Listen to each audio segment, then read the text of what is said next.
నమస్తే, welcome to BCN news. నేను విజయలక్ష్మి. ముందుగా ముఖ్యాంశాలు. ఉండి నియోజకవర్గంలోని అన్ని గ్రామాల అభివృద్ధికి ప్రాధాన్యం ఇస్తున్నాం. కాళ్ల, కోలమూరు గ్రామాల్లో పలు అభివృద్ధి కార్యక్రమాలు ప్రారంభించిన డిప్యూటీ స్పీకర్ త్రిబులార్.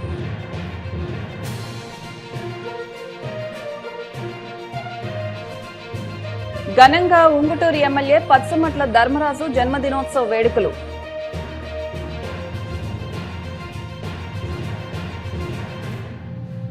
దేశంలో సాంకేతిక విప్లవానికి నాంది పలికిన వ్యక్తి రాజీవ్ గాంధీ. రాజీవ్ వర్ధంతి కార్యక్రమంలో మాజీ ఎంపీ కనుమూరి బాపిరాజు. గత వైసీపీ పాలనలో దళితులపై హత్యాకాండ. భీమవరం నియోజకవర్గ టీడీపీ ఇన్ఛార్జ్ తోట సీతారామలక్ష్మి. ఉండి నియోజకవర్గంలోని అన్ని గ్రామాల అభివృద్ధికి ప్రాధాన్యం ఇస్తున్నట్లు ఏపీ డిప్యూటీ స్పీకర్ ఉండి ఎమ్మెల్యే కనుమూరు రఘురామకృష్ణంరాజు స్పష్టం చేశారు. మండల కేంద్రమైన కాళ్లలో మండల సమైక్య భవనం, రైతు సేవా కేంద్రం, నూతనంగా నిర్మించిన సీసీ రోడ్లు ప్రారంభం చేసి మండల పరిషత్ నిధులతో నిర్మిస్తున్న వంతెనకు శంకుస్థాపన చేశారు. ఈ గ్రామంలోని మరొక ప్రాంతంలో సుమారు 370 మందికి ఇళ్ల స్థలాలు కేటాయించి పొజిషన్ చూపలేదని పలువురు మహిళలు ఆయన దృష్టికి తీసుకొచ్చారు. రానున్న 2-3 వారాల్లో సమస్య పరిష్కారానికి కృషి చేస్తానని రామకృష్ణంరాజు హామీ ఇచ్చారు. ఈ కార్యక్రమంలో టీడీపీ, జనసేన, బీజేపీ మండల అధ్యక్షులు ఆరేటి వెంకటరత్నం ప్రసాద్, ఎరుబండి రామాంజనేయులు, పానకాల కృష్ణ, టీడీపీ, జనసేన గ్రామ పార్టీ అధ్యక్షులు పెంటపాటి వెంకట నాగేశ్వరరావు, బండారు సోమేశ్వరరావు, జీవీ నాగేశ్వరరావు, మొగళ్ల మాధవరావు, ఆరేటి దిలీప్, మేకా మహంకాళి, పలు శాఖల అధికారులు, కూటమి నాయకులు పాల్గొన్నారు.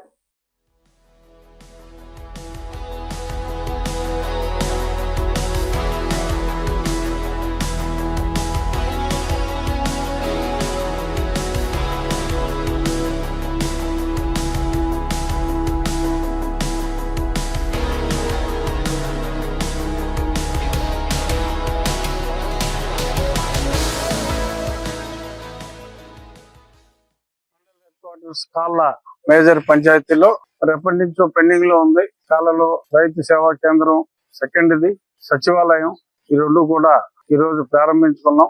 పనులన్నీ పూర్తి చేసి ఆ చుట్టుపక్కల రోడ్లన్నీ వేసి, అలాగే మెయిన్ రోడ్ నుంచి కనెక్టింగ్ బ్రిడ్జ్ కూడా శంకుస్థాపన చేయడం జరిగింది. అది కూడా 3 నెలల నుంచి 4 నెలల కాలంలో ఆ బ్రిడ్జ్ కూడా కంప్లీట్ అవుతుంది. ఇప్పుడు ఇక్కడ సుమారు 370 ఈ ప్రాంతంలో ప్లాట్లు అలొకేట్ చేసి డివిజన్ చేసి అప్పచెప్పకుండా ఉన్నారని చెప్పి ఇప్పుడే తెలిసింది.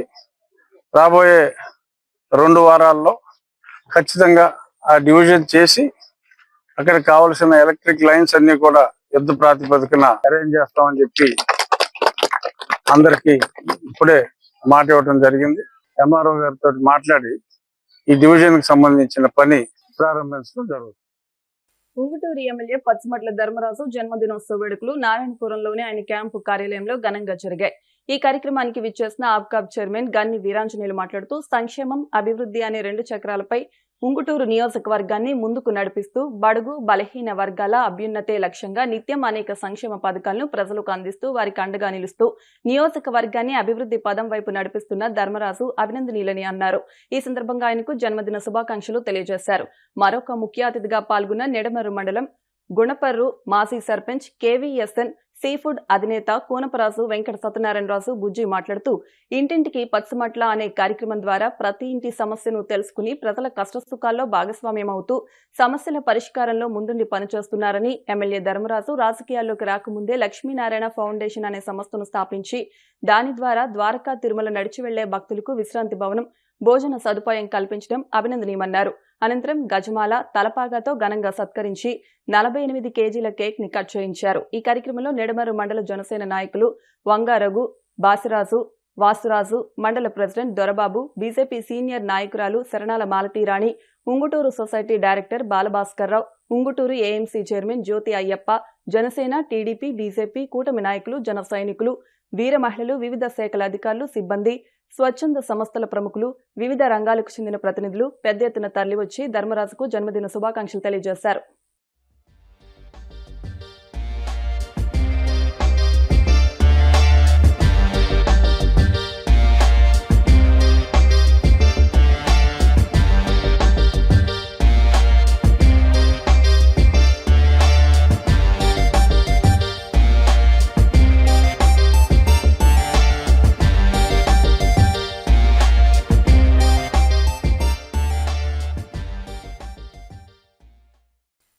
దేశంలో సాంకేతిక విప్లవానికి నాంది పలికిన వ్యక్తి రాజీవ్ గాంధీ అని, రాజీవ్ గాంధీ బడుగు బలహీన వర్గాల కోసం సేవలందించిన మహనీయుడు అని మాజీ ఎంపీ కనుమూరి బాపిరాజు అన్నారు.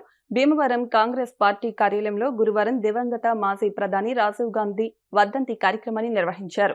రాజీవ్ గాంధీ విగ్రహానికి పూలమాల వేసి నివాళులర్పించారు. మాజీ ఎంపీ బాపిరాజు మాట్లాడుతూ రాజీవ్ గాంధీ ప్రజల గుండెల్లో నిత్య సజీవుడని, అభివృద్ధి చెందుతున్న దేశాల సరసన భారతదేశాన్ని నిలిపిన ఘనత ఆయనదేనని అన్నారు. దేశంలో పేదరికాన్ని పారద్రోలి సమసమాజ స్థాపనకు ఆయన చేసిన కృషి ఎప్పటికీ మరవలేమని కొనియాడారు. పార్టీ జిల్లా అధ్యక్షులు అంకెం సీతారాం మాట్లాడుతూ మాజీ ప్రధానమంత్రి రాజీవ్ గాంధీ సేవలు మరవలేనివని, దేశానికి దిశానిర్దేశం చూపిన మార్గదర్శకుడు రాజీవ్ గాంధీ అని అన్నారు. దేశాన్ని టెక్నాలజీ రంగం వైపు తీసుకెళ్లిన ఘనత ఆయనకే దక్కిందని, భారతదేశానికి ప్రధానమంత్రిగా ప్రజలకు చేసిన సేవలు, అభివృద్ధి గురించి వివరించారు. ఈ కార్యక్రమంలో ఉండి నియోజకవర్గ కాంగ్రెస్ పార్టీ ఇన్ఛార్జ్ వేగేసిన వెంకట గోపాలకృష్ణరాజు, జంపన సుబ్రహ్మణ్యం రాజు, భీమవరం టౌన్ కాంగ్రెస్ అధ్యక్షులు మద్దాల సాయి కుమార్, మహిళా కాంగ్రెస్ నాయకురాలు సోడదాసి సిల్వియా, నాచు Krishna Murali, doctor Vemagiri, పాకిర్ల Ramesh Babu, Sheikh ప్రజలుద్దీన్, Palaparthi Kumar, హడబాల Srinivas, ఎన్నాపు Chittibabu, Dasari Samuel, Wesley బల్ల నాయుడు, బోస్ తదితరులు పాల్గొన్నారు. రాజీవ్ గాంధీ గారు మన దేశాన్ని వరకు దురదృష్టం ఏంటంటే ఆయన ఎక్కువ కాలం ఉదయించారు. ఆయనకి రాజకీయాలంటే ఇష్టం లేదు.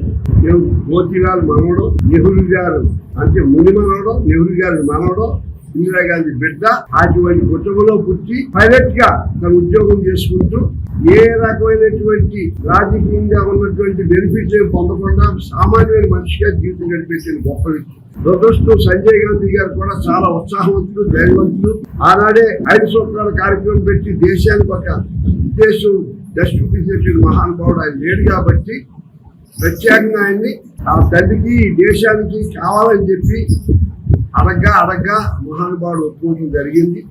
ఈ ప్రజలు కూడా ఎంతో సహకరించాను, గొప్ప మెజార్టీతో గెలిపించడం జరిగింది. ఆ మహానుభావుడు చెప్పినది ఇప్పుడు మన ప్రెసిడెంట్ గారు చాలా వివరంగా చెప్పారు. నాకు చాలా సంతోషం అనిపించింది.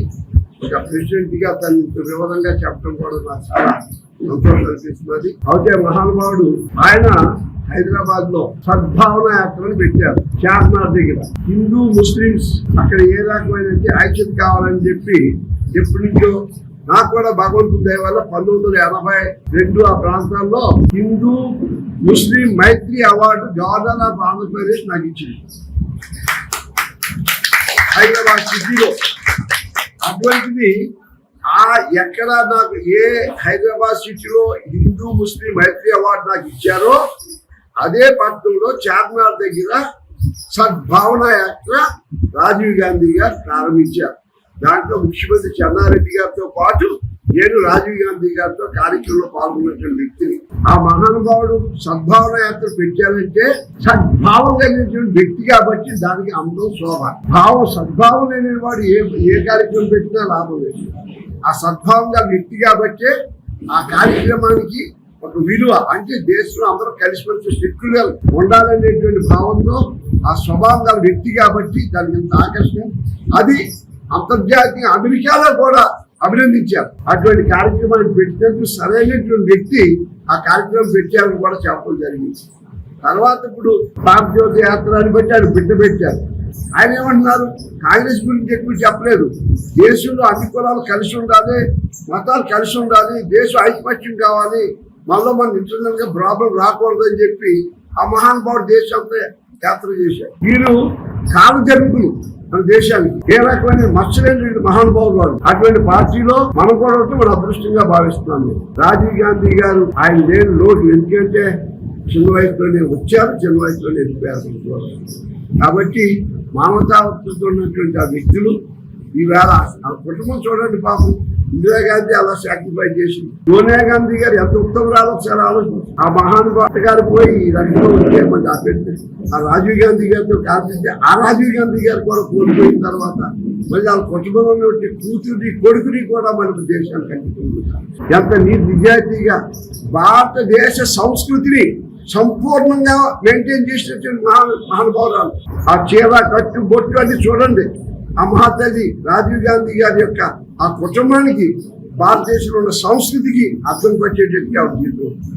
కాబట్టి ఇటువంటి పార్టీలో మనకు చాలా అదృష్టం. ఆ మహానుభావుడు ఏ లోకంలో ఉన్నా ఆ ఆత్మ శాంతించాలని, అటువంటి ఆయన చేసిన కార్యక్రమాల్ని మళ్ళీ మన ద్వారా నాయకులు ప్రియాంక గాంధీ గారు, రాహుల్ గాంధీ గారు, ఆర్థిక పాటు మనందరం కూడా ప్రేమ తత్వంతో ఆ కాంగ్రెస్ లో సభ్యత్వం నుండి మనకి మన ఈ కార్యక్రమంలో పాల్గొనేటువంటి మహాభాగ్యం మనకి ఆ పార్టీని కలగజేసింది. మనం ఇవాళ కూడా ఈ కార్యక్రమంలో పాల్గొనేటువంటి అందరినీ చూసి నేను చాలా సంతోషించాను. ప్రెసిడెంట్ గారు కూడా నేను అభినందనలు తెలుపుతున్నాను. మన షర్మిలా గారు నాయకత్వం తీసుకొచ్చిన తర్వాత చాలా నిర్మోహమాటంగా ఏది మాట్లాడినా, రాజశేఖర రెడ్డి గారు కూడా మాట్లాడేవారు, కానీ ఇంకా చాలా నిర్మోహమాటంగా కొండ బదలగొట్టినట్టు తన మన అని భేదం లేకుండా ఆ మహాతల్లి పార్టీలో ఇవాళ నడుము పెట్టుకుందంటే నిజంగా నేను మరి వాళ్ళ తండ్రి కంటే పెద్దవాళ్ళైనప్పటికీ కూడా వాళ్ళ కుటుంబ సభ్యుడిగా నేను ఆవిడ మనస్ఫూర్తిగా ఆవిడ యొక్క నాయకత్వాన్ని బలపరుస్తూ మనలో మన సోదరుడు ఆ రకంగా ఉన్నందుకు నేను గర్వపడుతూ మరి నాయకులందరికీ కూడా ఈ రకమైనటువంటి స్వార్థం లేకుండా ఈ పార్టీలో ఉన్నటువంటి సభ్యత్వానికి గౌరవించి పార్టీ పరంగా మీరు చేసే సేవలు సంతోషిస్తున్నాం. ఆఖరి మాట ఇందిరాగాంధీ గారు ఒకటి చెప్పారు, మా కాంగ్రెస్ పార్టీలో ఆ మహాతల్లి మాట్లాడినప్పుడు ఢిల్లీలో కాంగ్రెస్ పార్టీ అంటే మన పంచాయతీ ప్రెసిడెంట్ ఉన్నాడా, మున్సిపాలిటీ చైర్మన్ ఉన్నాడా, రాష్ట్ర గవర్నమెంట్ ఉందా, కేంద్ర ప్రభుత్వం కాదు, కాంగ్రెస్ కార్యకర్త అంటే ప్రజల యొక్క సమస్యని ఏ ప్రభుత్వం ఉంటే ఆ ప్రజలకి ఆ ప్రజల యొక్క సమస్యని వాళ్ళదిగా సాకారం చేయడానికి కార్యకర్తలు ఆహ్వానిస్తూ కార్యకర్తలకి మన ఉద్దేశం ఏంటంటే ఇటు ప్రజలకి ప్రభుత్వానికి మధ్యన వారధిగా మనం ఉండి ప్రజల సమస్యని లేవనెత్తేటువంటి బాధ్యత మంది. ప్రభుత్వం ఉందా లేదా సంబంధం లేదని చెప్పి మహానుభావులు ఆనాడు చెప్పింది కాబట్టి అప్పటికి ఇప్పటికి నాకు సుమారు రేపు పొద్దున్న ఒక 15 రోజుల్లో నాకు 80 ఏళ్ళు వస్తున్నాయి. ఈ పార్టీలో 50 సంవత్సరాల పైన పనిచేసే భాగ్యం నాకు కలిగింది. నేను ఇన్ని మంత్రి పదవులు చేసినా, ఎంపీ చేసినా, ఎమ్మెల్యే చేసినా, తిరుపతి చైర్మన్ చేసినా, అనేక పదవులు చేశాను ఈ దేశంలో.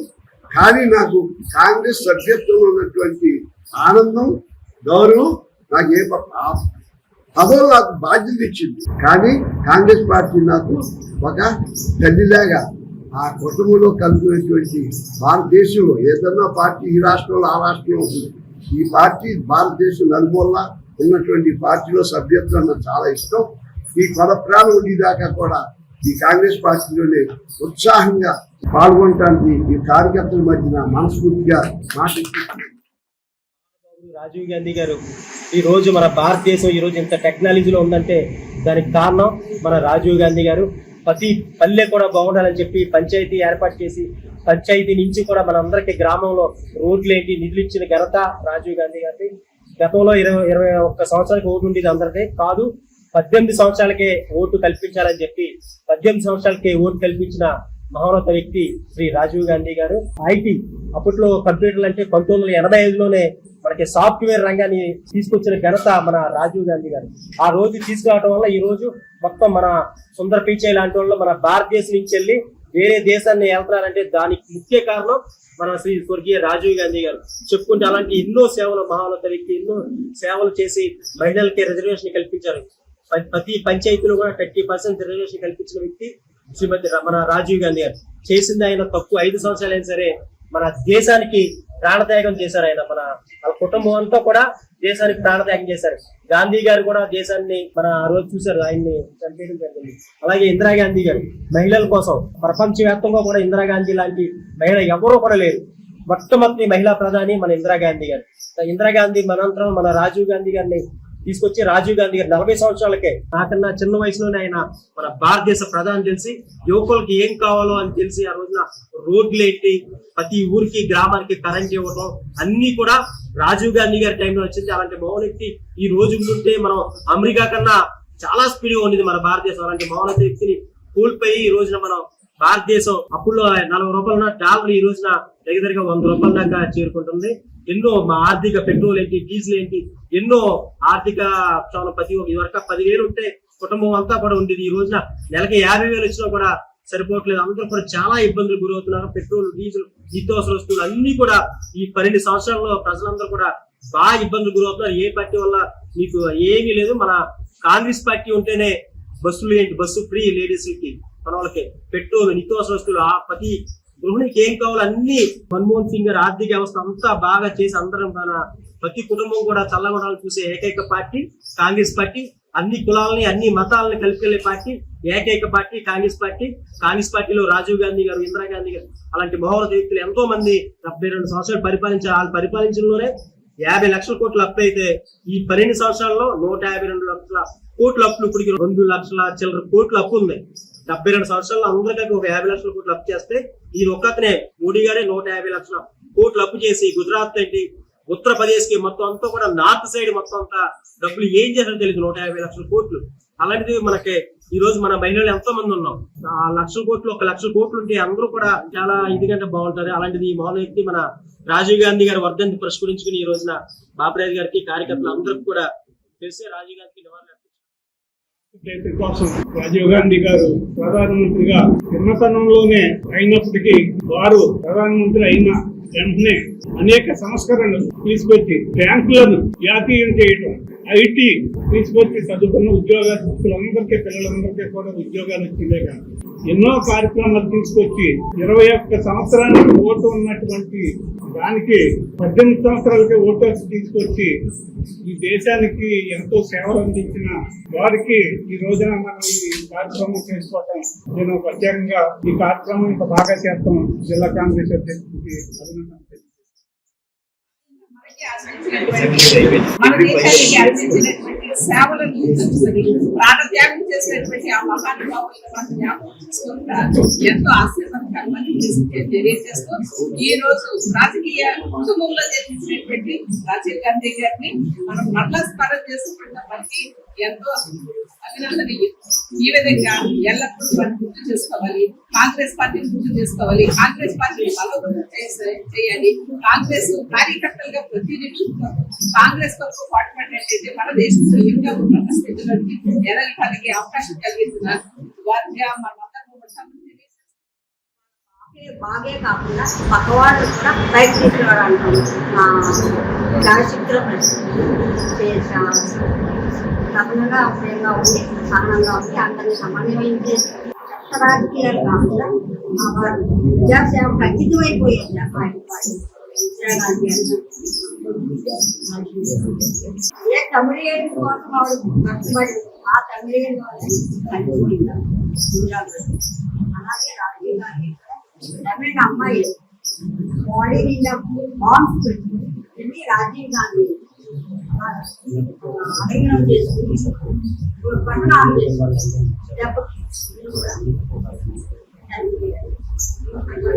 యాగమూర్తులు ఉన్నటువంటి చాలా సంప్రదాయమైన అలాంటి వాటి గురించి మనం గర్వపడాలి. మన దగ్గర మీద మనం వాళ్ళందరూ విశ్రాంతంగా భీమవరం పట్టణ ఎస్సీ సెల్ ఆధ్వర్యంలో స్థానిక పట్టణ 23వ వార్డు డాక్టర్ బిఆర్ అంబేద్కర్ విగ్రహం వద్ద వైసీపీ పాలనలో రాజకీయ హత్యకు గురైన దళిత నాయకుల సంస్మరణ కార్యక్రమాన్ని నిర్వహించారు.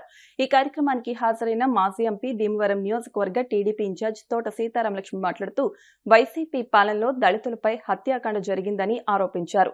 ఎమ్మెల్సీ డ్రైవర్ దళిత యువకుడు సుబ్రహ్మణ్యంను హింసించి హత్య చేసి అతని ఇంటికి శవాన్ని పార్సిల్ చేశారని, దళిత డాక్టర్ సుధాకర్ కోవిడ్ సమయంలో మాస్క్ అడిగినందుకు పిచ్చివాడిగా ముద్ర వేసి విధుల నుండి సస్పెండ్ చేసి వేధించి అంతమొందించారని, రాష్ట్రంలోని దళితుల అండతో వైసీపీ అధికారంలోకి వచ్చి దళితులపై హత్యా రాజకీయాలు చేసి వారి సంక్షేమం అభివృద్ధికి ఆటంకం కలిగించారని విమర్శించారు.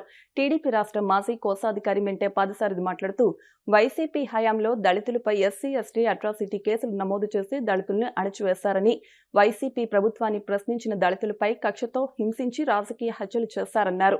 టీడీపీ కార్యదర్శి కొల్ల నాగేశ్వరరావు మాట్లాడుతూ వైసీపీ పాలనలో దళితులపై దమనకాండ జరిగిందని, ప్రస్తుత కూటమి పాలనలో దళితుల సంక్షేమానికి ప్రభుత్వం చిత్తశుద్ధితో పనిచేస్తుందన్నారు.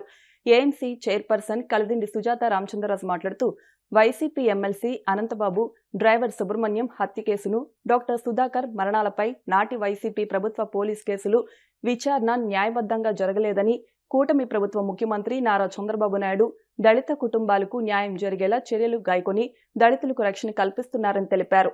టీడీపీ ఎస్సీ సెల్ రాష్ట్ర ఉపాధ్యక్షుడు ఎద్దు యేసుపాదం మాట్లాడుతూ వైసీపీ ప్రభుత్వ పాలనలో దళితుల ఆస్తులకు మాన ప్రాణ రక్షణ లేకుండా పోయిందని, మాజీ ముఖ్యమంత్రి వైఎస్ జగన్ దళిత ద్రోహిగా వ్యవహరించారని, దళితుల అభివృద్ధికి కేటాయించిన నిధులను దారి మళ్లించి దళితులకు తీవ్ర అన్యాయం చేశారన్నారు. పట్టణ టీడీపీ అధ్యక్ష కార్యదర్శులు మద్దుల రాము, చెల్లబోయిన గోవింద్ మాట్లాడుతూ వైసీపీ పాలనలో దళితులపై జరిగిన ఘోరాలు దళిత సామాజికానికి కనువిప్పు కలిగించే సంఘటనలన్నారు. పట్టణ ఎస్సీ సెల్ అధ్యక్ష కార్యదర్శులు యాళ్ల వెంకటేశ్వరరావు, అనపత్తి కృష్ణప్రసాద్ మాట్లాడుతూ కూటమి పాలనలోనే దళితులకు న్యాయం జరుగుతుందన్నారు.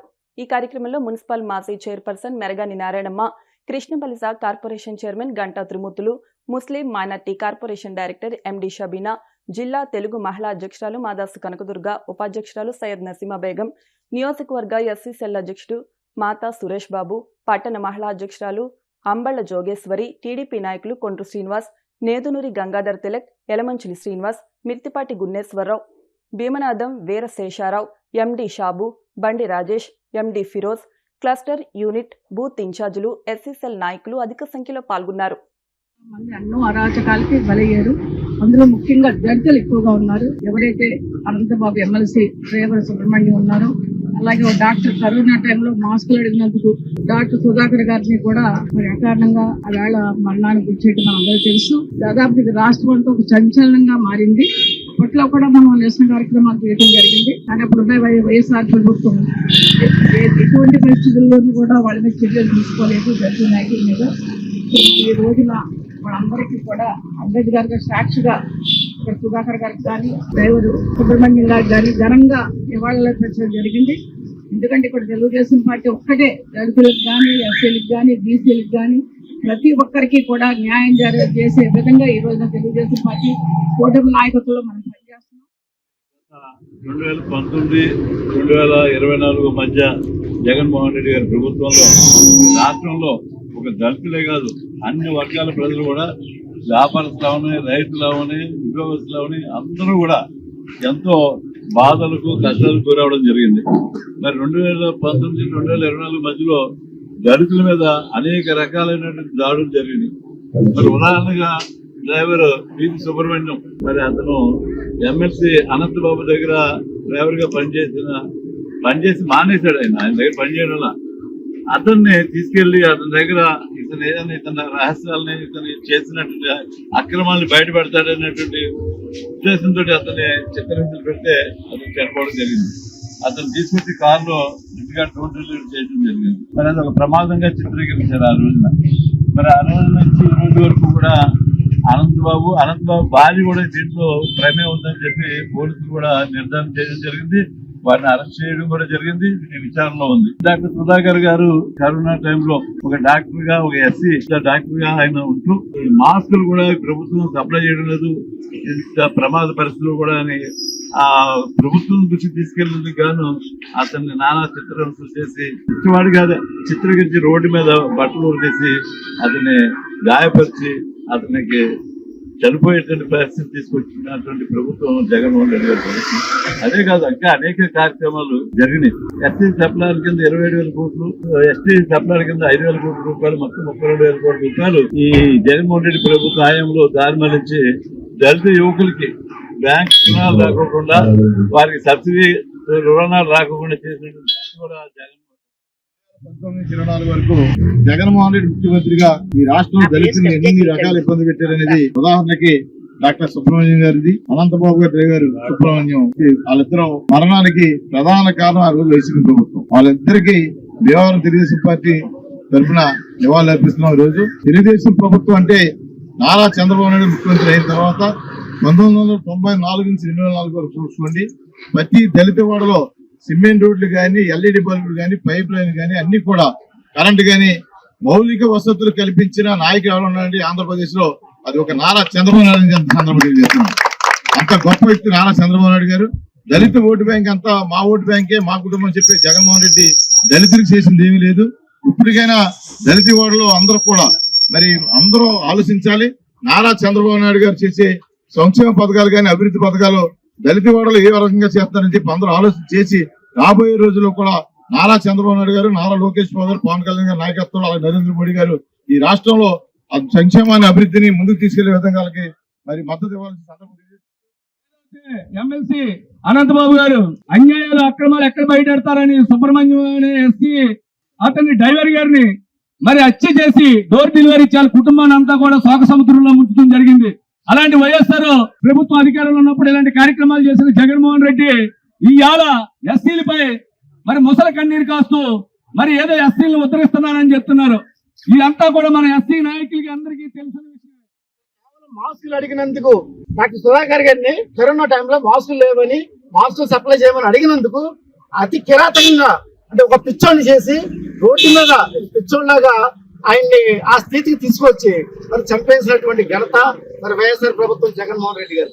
అటువంటి జగన్మోహన్ రెడ్డి మరలా ఒక ఎమ్మెల్సీ అనంతబాబు అయినటువంటి ఎమ్మెల్సీ డ్రైవర్ అయిన సుబ్రహ్మణ్యాన్ని అతి కిరాతకంగా చంపేసి భార్య భర్తలు ఇద్దరు కూడా చంపేసి మరి డోర్ డెలివరీ చేసినటువంటి ఘనత కూడా ఆ వైఎస్ఆర్ ప్రభుత్వంలో జరిగినటువంటి సంఘటన. అనేక సంఘటనలు చెప్పుకుంటూ పోతే కనుక మరి వైఎస్ఆర్ ప్రభుత్వం పరిపాలించిన 5 సంవత్సరాల్లో కూడా మా దళితుల మీద అనేక విధాలుగా అనేక చిత్రాంశాలు గురి చేయడమే కాకుండా కుల వివక్షతోటి చూసి మరి అనేక మందిని పట్ల పెట్టుకున్నటువంటి నాయకులు ఈ వైఎస్ఆర్ ప్రభుత్వం నాయకులు. అటువంటి వారి వేళ తెలుగుదేశం ప్రభుత్వం మీద ఏదో నిందేయాలని చెప్పి దళితులకి అన్యాయం జరుగుతుందని చెప్పి ఒక ప్రలోభం సృష్టించి దళితుల్లోనే ఒక విభేదాలు సృష్టించాలని ఒక తాపత్రంతో వాళ్ళు పనిచేయడం జరుగుతుంది. వాళ్ళకి ఏ అవకాశం దొరకట్లేదు. అంటే ఒక రాష్ట్రం అభివృద్ధి చెందుతుంటే తట్టుకోలేకపోతున్నారు వాళ్ళు. దాన్ని డైవర్ట్ పాలిటిక్స్ కింద డైవర్ట్ చేసేసి వారు ఈ తెలుగుదేశం ప్రభుత్వం ఏదో నిందలయ్యాలి, ఏదో వర్గాల కులాల మీద మతాల మీద చిచ్చి పెట్టడం పైన దళిత ఓట్లతో గెలిచిన జగన్మోహన్ రెడ్డి దళితులపైనే దమనకాండ ప్రారంభించిన రోజులేవి. ఇవన్నీ మాకు ఇంకా గుర్తే ఉన్నాయి. మరి డాక్టర్ సుధాకర్ గారు ఆ రోజుల్లో కోవిడ్ టైంలో మాస్కులు సప్లై చేయడానికి మాస్క్ అడిగిన పాపానికి ఆయన్ని మానసికంగా హింసించి చంపేసిన రోజులు ఇంకా గుర్తే ఉన్నాయి. దళితులు అందరూ గుర్తు చేసుకోవాలి. ఈ ప్రభుత్వం వచ్చిన తర్వాత చాలా హ్యాపీగా ఉన్నారు. దళితులందరూ కూడా సుఖంగా ఉన్నారు. ఆ రోజుల్లో అయితే దళిత దమనకాండ పుస్తకం కూడా రిలీజ్ చేయడం జరిగింది.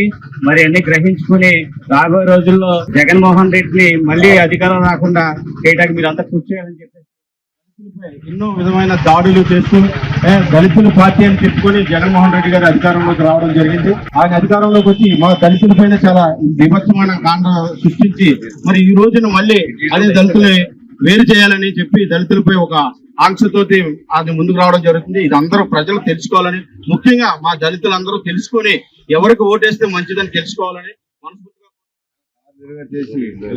ఇంకా దౌర్జన్యాలు జరుగుతున్నాయి. అవి ఆపాలని పెద్దవాళ్ళు కూడా అరికట్టాలని నేను కోరుకుంటున్నాను. ఎందుకంటే మా దళితుల మీద చాలా దౌర్జన్యాలు కానీ జరుగుతున్నాయి. ఎక్కడైనా ఎన్ని దౌర్జన్యాలు అంటే దళితులు అంటే ఎంత లోపం ఉందంటే వాళ్ళ దళితులు లోప ఆ దళితులే ఇలా చెన్నై చైర్మన్ విజయ్ గారి లాగా ఇంకో పార్టీ ఇక్కడ పెట్టకుండా మన పార్టీ వాళ్ళకి అందరం ఖండించి జగన్మోహన్ రెడ్డిని రానకుండా పార్టీని శుభ్రం చేయమని ఇప్పుడు కాసేపు పెట్టండి.